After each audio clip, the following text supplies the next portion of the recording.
রাধে শ্রী রাধে।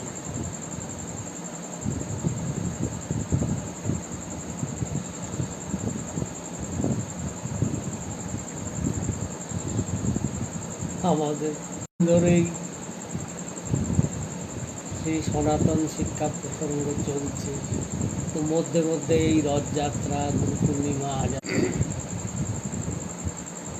সেই ক্রমটা সঠিক থাকছে না, নিয়মিত সেই ক্রমটা থাকছে না। মধ্যে মধ্যে মানে সনাতন শিক্ষার নিত্য পাঠের মধ্যেও নৈমিত্তিক নানান প্রসঙ্গ এসে যাচ্ছে। এখন আপাতত মনে হয় দিকেই এগোবে, যদিও এসবের তো সমাপ্তি নেই। স্বয়ং শ্রী ভগবানের মুখের বাক্য, অবতারী ভগবান শ্রীকৃষ্ণ চৈতন্য মহাপ্রভু শ্রীপাদ সনাতন গোস্বামীকে শিক্ষা দিতে গিয়ে যে প্রসঙ্গ উত্থাপন করেছেন, আমরা তারই কণিকা আস্বাদনের প্রয়াসী তার করুণায়। সনাতনের প্রশ্ন ছিল তিনটি, যে কে আমি কেনে মোরে যারে তাপত্রয়, ইহা নাহি জানি কইছে হিত হয়।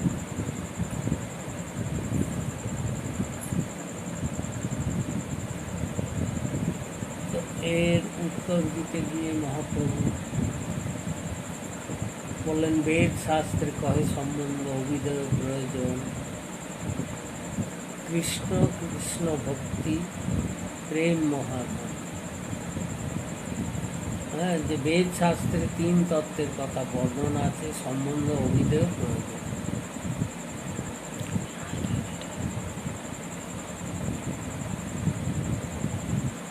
তো সর্বপ্রথম সম্বন্ধ, অর্থাৎ ভগবানের সঙ্গে আমাদের কি সম্বন্ধ আছে, ভগবান বা কার সঙ্গে আমাদের কি সম্বন্ধ। প্রভু তো প্রথমেই ভগবান বলেন যে এই জগতে সম্বন্ধ কার সঙ্গে আছে। তো সেই তত্ত্ব নির্ণয় হলো যে শ্রীকৃষ্ণ। সম্বন্ধ মানে কি? সম্যক বন্ধন, পরিপূর্ণভাবে বন্ধন একমাত্র শ্রীকৃষ্ণ ছাড়া জীবের আর কারো সঙ্গে নেই। তাই সম্বন্ধ হলো কৃষ্ণ, গোবিন্দের সঙ্গে আমাদের সম্বন্ধ। তারপর এলো অভিধেয়। অভিধেয় তত্ত্ব কি? এই সম্বন্ধটা অনুভব করতে গেলে, সম্বন্ধটা চালু রাখতে গেলে, স্থায়ী করতে গেলে আমাদের কি করতে হবে, সেটাই হলো অভিধেয়। অভিধেয় কি না? অভিধেয় হচ্ছে ভক্তি, কৃষ্ণ ভক্তি। তো সেই ভক্তি বলতে গিয়ে মহাপ্রভু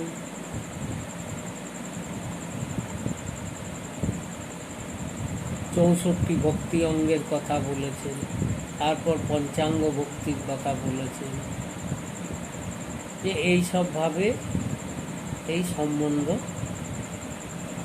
ভক্তি করলে সম্বন্ধ সদা সর্বদা বর্তমান থাকবে।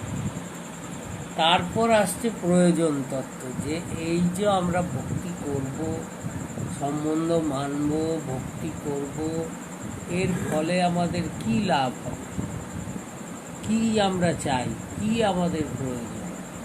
তো সেই প্রয়োজন তত্ত্বই হচ্ছে সর্বোপরি।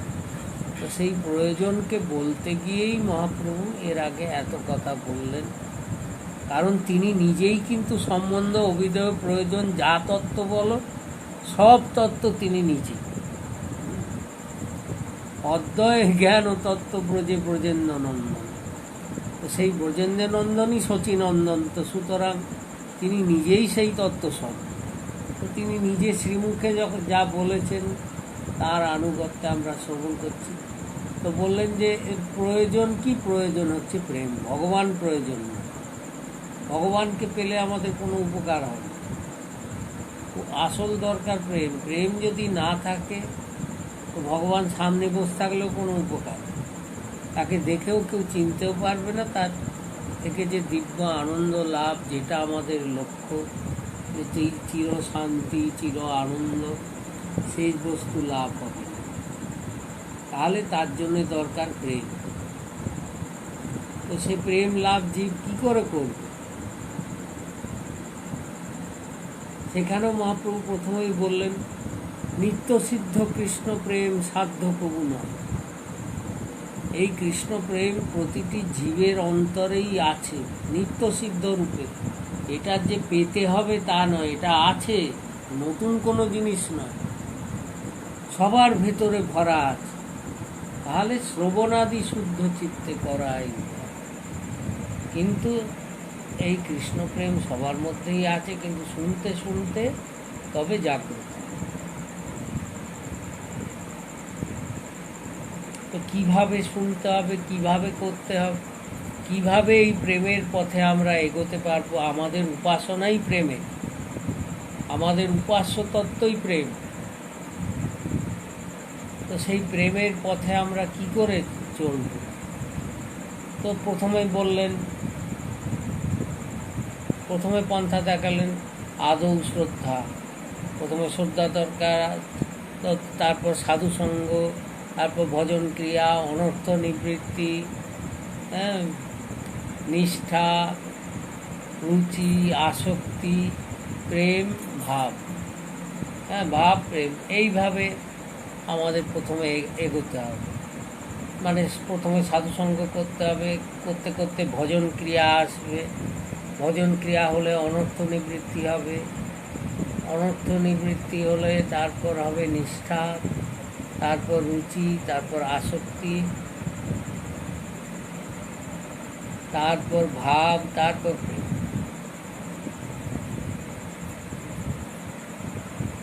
তো বললেন এটা প্রেম নয়, এটা প্রেমের অঙ্কুর। প্রথম প্রেমের অঙ্কুর উদ্গম হবে এই পথে যদি আমরা ঠিকভাবে চলতে পারি।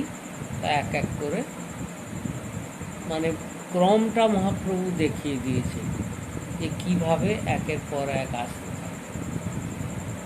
আবার অঙ্কুর উদ্গম হলো, তো অঙ্কুর উঠলেই তো আর গাছ হবে না, তাতে আবার জল ঢালতে হবে।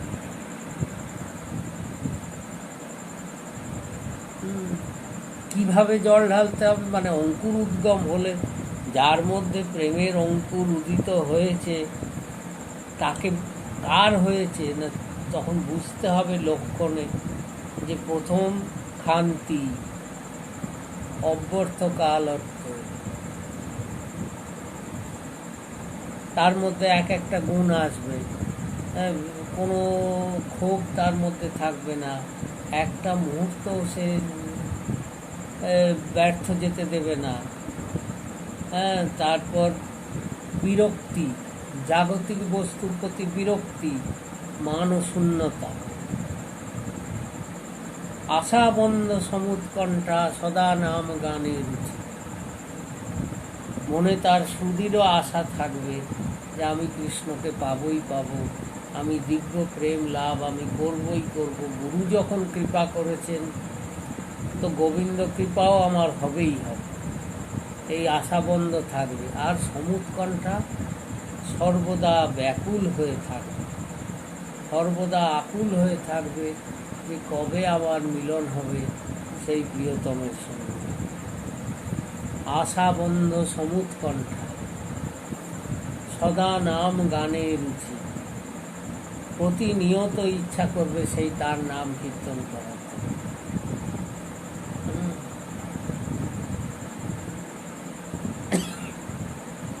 আর আসক্তি তদ্গুণাখ্যানে, নাম গানে রুচি আর আসক্তি হবে কিসের প্রতি? না তার লীলা কথা, তার গুণ, তার রূপ গুণ, লীলা মাধুরী, এই আস্বাদন করার জন্য প্রতি একেবারে মন দৃঢ় আসক্ত হয় যে কী করে আমি কখন পাব সেই তার রূপ, নাম রূপ গুণ লীলা আস্বাদন করব। আর প্রীতি তদ বসতি স্থলে, তার দিব্য ধাম, তার প্রতি প্রীতি। তো এই যে নটা বললেন, নটা হচ্ছে কি অঙ্কুরের পরবর্তী অবস্থা, অর্থাৎ আগে প্রেমাঙ্কুর হলে তারপর এই পরবর্তী অবস্থা আসে এবং এরপর শুরু হয় প্রেমোদয় গুরু কৃপাতে। গুরু কৃপাতে ভগবানের কৃপাই গুরু কৃপার মাধ্যমে আসে।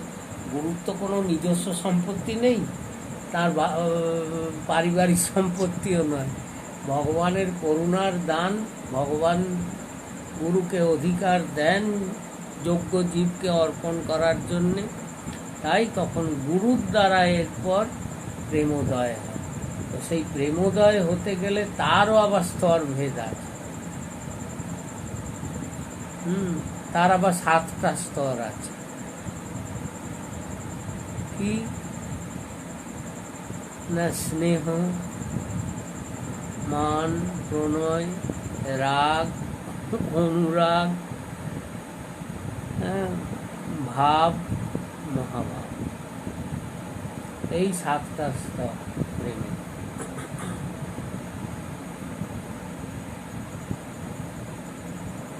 তো এই কথা মহাপ্রভু যখন বললেন সনাতন গোস্বামীকে, বললেন যে দেখো, শ্রীকৃষ্ণের রতি, শ্রীকৃষ্ণের প্রতি যে প্রেম যখন হবে, এই কৃষ্ণ প্রেমের রতি হচ্ছে পঞ্চপ্রকার, 5 প্রকার।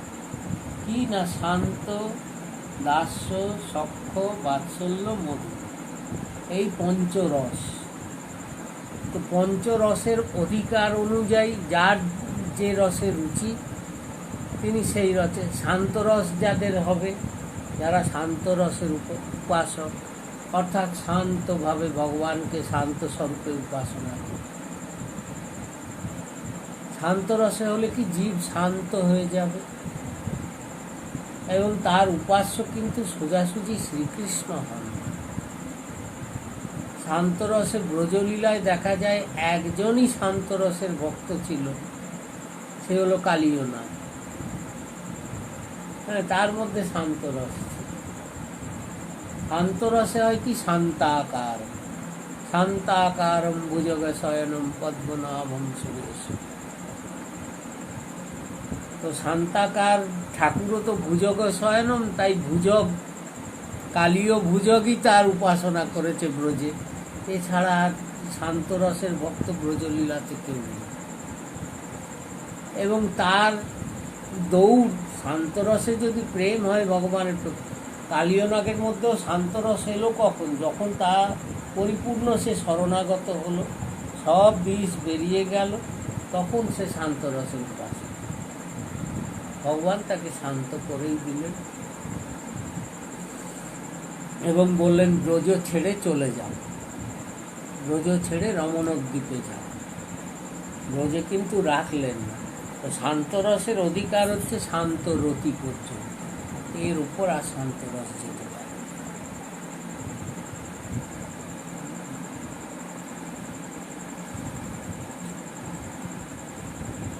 তারপর আসছে দাস্যরস। দাস্যরসে রস আছে। দাস্যরসে স্নেহ, মান, প্রণয়, এগুলো দাস্যরসের মধ্যেও ভাবানুযায়ী হতে পারে।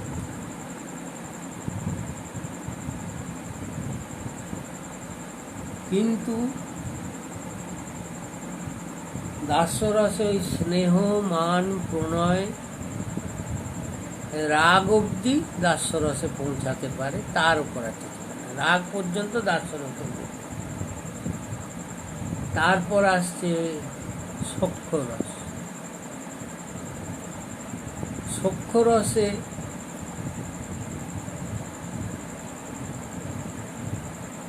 মান, স্নেহ, প্রণয়, রাগ, অনুরাগ,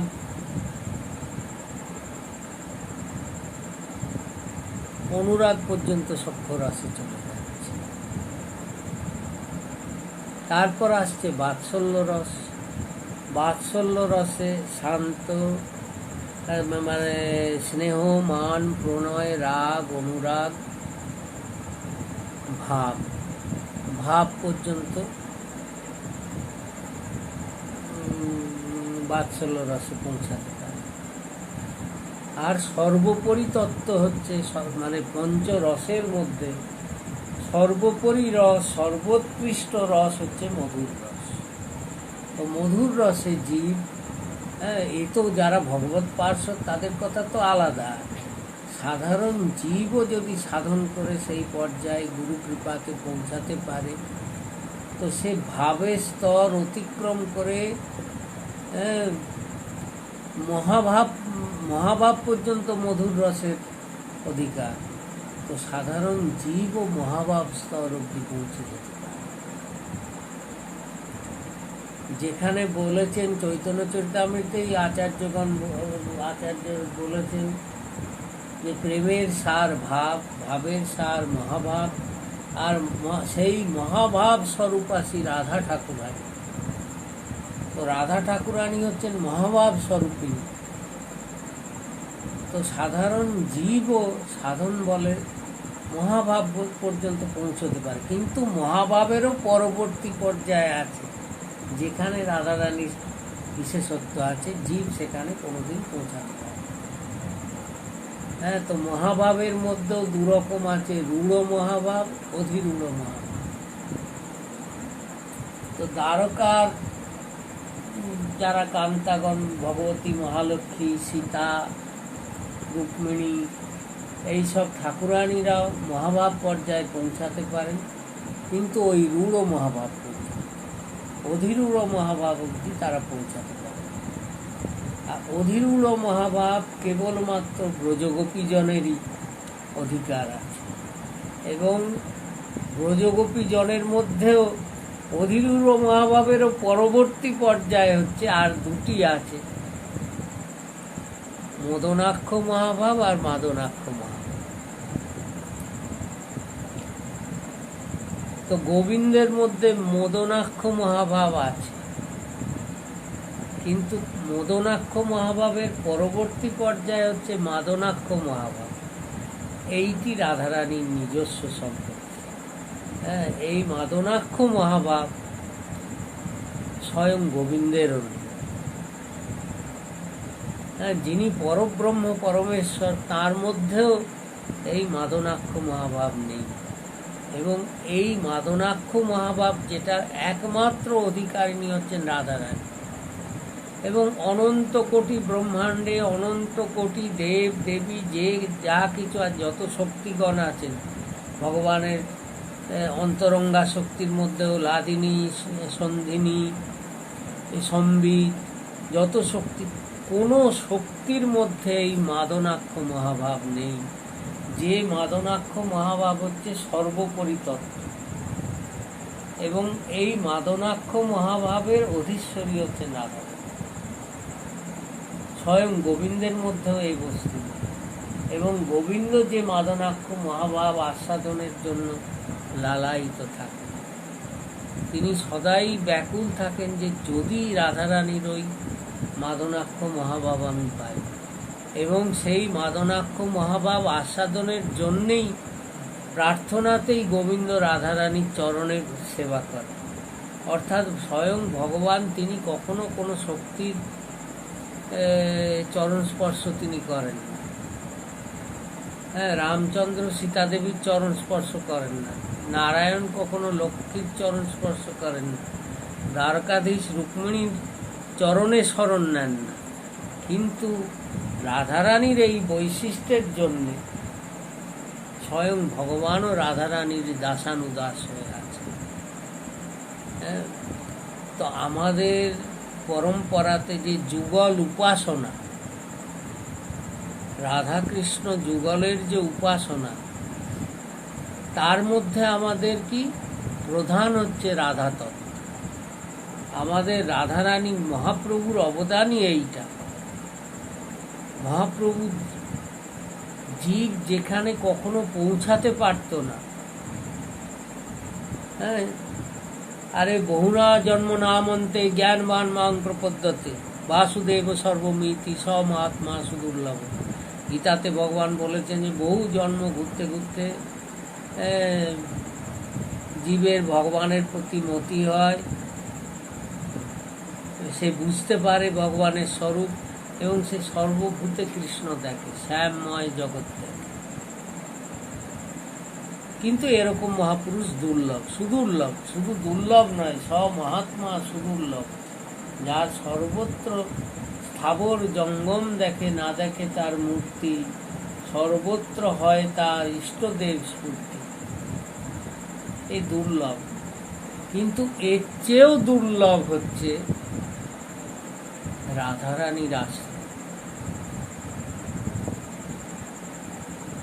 যে সর্বব্যাপী যিনি রয়েছেন, যে ভগবান বাসুদেব ও সর্বমিতি, যে বাসুদেব সর্বত্র বিরাজমান রয়েছেন, সেই বাসুদেবও যার নিত্য চরণের কিঙ্কর, নিত্য চরণ সেবা করছেন।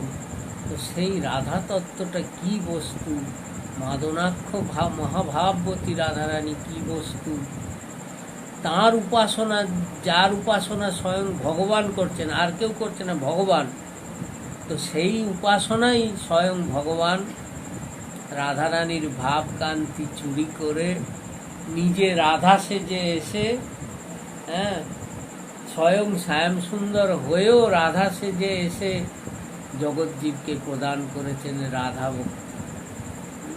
তাই বলছে, যদি গৌরাঙ্গ না হইত কেমন হইত, কেমনে ধরিতাম রে, শ্রী রাধারও মহিমা প্রেম রস সীমা, জগতে জানাতো কে? কে জানাতো? কে জানানোর অধিকারী ছিল? যে গোলকে যা গোপনে ছিল, গোবিন্দের আরাধ্য নিধি যে কি বস্তু, এ তত্ত্ব লোকের জানা ছিল কোথায়? অগম নিগম নিধি, মানে বেদ শাস্ত্রও যেখানে পৌঁছাতে পারে না, বেদ স্বয়ং ভগবৎ স্বরূপ হয়েও বেদেরও দৌড় যত দূর নেই, বেদ যেখানে পৌঁছতে পারে না, সেই নিভৃত নিকুঞ্জের বিলাস মাধুরীর কথা কে জীবকে জানাতো? তো সেই দিব্য প্রেমেরই বিগ্রহ হচ্ছেন রাধারানী। এই যে প্রয়োজন তত্ত্ব মহাপ্রভু বলছেন, প্রয়োজন তত্ত্ব বলে বলছেন, কিন্তু স্বরূপটি কি? প্রয়োজন মানে জীবের চরম প্রয়োজন হচ্ছে সেটা, যে যাকে সে যার যা ইচ্ছে নাম দিক না কেন, প্রয়োজন বললেও কোনো আপত্তি নেই আর কিছু। কিন্তু মহাপ্রভুর কৃপা যে লাভ করেছে, সে জানে জীবের প্রয়োজন কি না। এক কথায় বললে রাধারানী, আর কিছু প্রয়োজন। রাধারানীর সেবা, রাধারানীর চরণ যদি জীব পায়, আর তার কিছু সেইটাই একমাত্র প্রয়োজন। কারণ গোবিন্দ প্রেম স্বরূপ হয়েও মাদনাক্ষ মহাভাবে বঞ্চিত। তো প্রেমের সর্বোচ্চ কক্ষায় যেখানে স্থিতি রাধারানী, তো সেই রাধারানীর স্বরূপই হচ্ছে জীবের আদি উৎসস্থান, আর প্রতিটি জীবই হচ্ছে সেই তাঁরই অংশ। সেই আনন্দ ব্রহ্ম আমরা বলি, তো সেই আনন্দ স্বরূপিণী মহাশক্তি সেই রাধারানীরই অংশ প্রতিটি জীব। তাই মহাপ্রভু বললেন, জীবের স্বরূপ হয় কৃষ্ণের নিত্য দাস, কৃষ্ণের তটস্থা শক্তি ভেদাভেদ প্রকাশ, যেটা সম্বন্ধ জ্ঞান বলতে গিয়ে বলেছেন। কিন্তু এটাই গভীরে শ্রীজীব গোস্বামী প্রভু তিনি এর ব্যাখ্যা করতে গিয়ে বলেছেন যে, মহাপ্রভু বলেছেন ঠিক কথায়, জীবের স্বরূপ হয় কৃষ্ণের নিত্য দাস, কিন্তু আরও গভীরে আছে, যেটা মহাপ্রভু অধিকারী জনের ছাড়া ব্যক্ত করেন। তো সেই অধিকারী হলে তখন বোঝা যাবে যে কৃষ্ণদাস স্বরূপ তো সে বটেই, কিন্তু আরও নিগূঢ় তত্ত্বে গেলে দেখা যাবে জীবের স্বরূপ হয় শ্রী রাধার নিত্য দাস। রাধারানীর নিত্য কিঙ্করই হচ্ছে জীব, কেননা জীবের স্বরূপ হচ্ছে সেই আনন্দের স্বরূপ। ভগবান নিজে যে আনন্দের অধীন, যে প্রেমের অধীন, যে প্রেমকে প্রয়োজন তত্ত্ব বলা হচ্ছে, কেননা প্রতিটি জীবাত্মা, প্রতিটি বস্তুই হচ্ছে প্রেমের অধীন। এই যে বিশাল অনন্ত ব্রহ্মাণ্ড, এই চন্দ্র সূর্য গ্রহ তারা সব যে যার কক্ষপথে ঠিক সুচারুভাবে পরিচালিত হচ্ছে। কে করছে? কিভাবে হচ্ছে? একটা গভীর প্রেমসূত্রে তারা বাঁধা আছে। তাই তারা উল্টোপাল্টা করছে না, বিপর্যয় হচ্ছে না। এই প্রেমের সূত্র কোথায়? এই সমস্ত প্রেম অনন্ত ব্রহ্মাণ্ডই চলছে শ্রী রাধারানীর করুণা কিরণ। তার প্রেমের সূত্রেই প্রতিটি বস্তুর মধ্যেই সেই দিব্য প্রেম রয়েছে। এই দিব্য প্রেমের সূত্রে সব বাঁধা রয়েছে। তো সেই প্রেমের সাক্ষাৎ বিগ্রহ শ্রী রাধারানী জীবের চরম আরাধ্য তত্ত্ব, চরম প্রয়োজন তত্ত্ব। এই কথাই মহাপ্রভু কিন্তু ব্যক্ত করার জন্য তার অবতার হয়েছে। এই প্রসঙ্গ আমরা পরে আরও আসব। রাধে।